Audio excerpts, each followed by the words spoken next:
शहीद स्मारक पर हम मौजूद हैं और नरेश मीणा के साथ समर्थन में लगातार राजेंद्र गुड्डा पूर्व मंत्री बने हुए हैं। चाहे उनको धमकियां मिले या आदेश मिले यहाँ पर धरना हटाने का, वो तो खैर मौन व्रत रखे हुए हैं। राजेंद्र गुड्डा हमारे साथ हैं, उनसे जानते हैं कि पहले भी धरना स्थल पर धरने हुए हैं, पहले तो कभी आदेश नहीं मिला।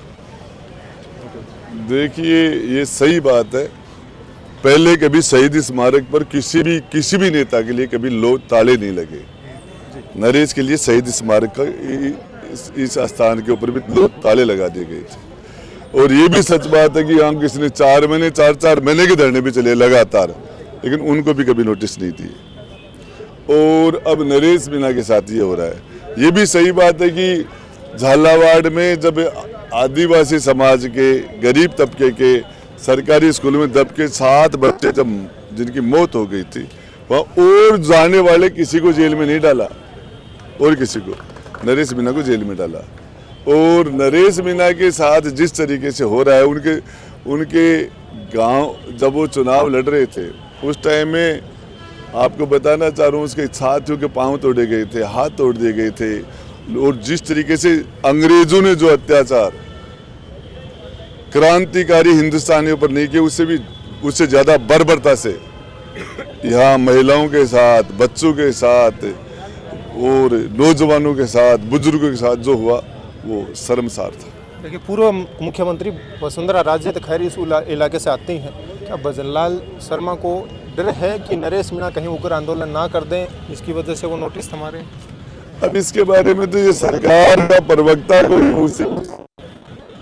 एक बात आपने रखी थी कि अगर सरकार मदद नहीं करती है तो ये जनता और हम सब मिलकर 50 लाख की जो है पूर्ति कर देंगे। हम भी कोशिश करेंगे। जो सरकार ने ये तय कर लिया कि नरेश मीणा को मारना ही है, तो सारे लोग बैठ के हमने 50 लाख, ये बहुत बड़ा समाज है, बहुत लोग जुड़े हुए हैं।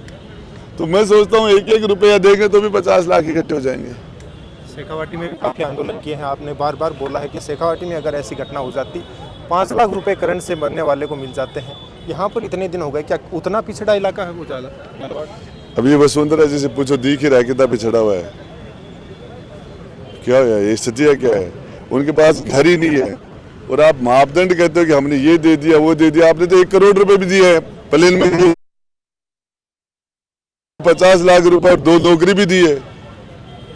आपने तो जयपुर के अंदर एक्सीडेंट के भी 50 लाख रुपए दिए हैं, और हमने भी झुंझुनू के अंदर 25-25 लाख रुपए दिलाए हैं। मेरे इस्लामपुर का जहांगीर था, उसको 17 लाख रुपए हमने दिलाए थे, हमने भी किया है। क्या आप यहाँ पर भी आपकी वो संघर्ष काम आएगा? यहाँ पर भी न्याय मिलेगा, या सरकार इसी तरह से एक एरिया निश्चित कर ली है, एक नज़रिया देखती है कि ये पिछड़ा इलाका है, यहाँ बकरी दे देते हैं, और वो उभरता इलाका है, वहाँ पर उग्र प्रदर्शन हो सकता है, तो वहाँ पर 5 लाख रुपये दे सकते? देखिए, मैं आपको बताना चाह रहा हूँ, मेरी जानकारी के हिसाब से सरकार में जो लोग बैठे हैं उनको ये इस तरह के इश्यू को खत्म करना चाहिए। इस तरह के मुद्दे है, इश्यू है, ये सरकार के लिए ठीक नहीं है। ये राजस्थान की राजधानी है, ये जयपुर का हार्ट है, और उसके अंदर झालावाड़ से चला के आदिवासी आके यहाँ बैठे हैं और प्रोटेस्ट कर रहे हैं। तो इसके अंदर इन सरकारों को ऐसे मुद्दे को खत्म करना चाहिए।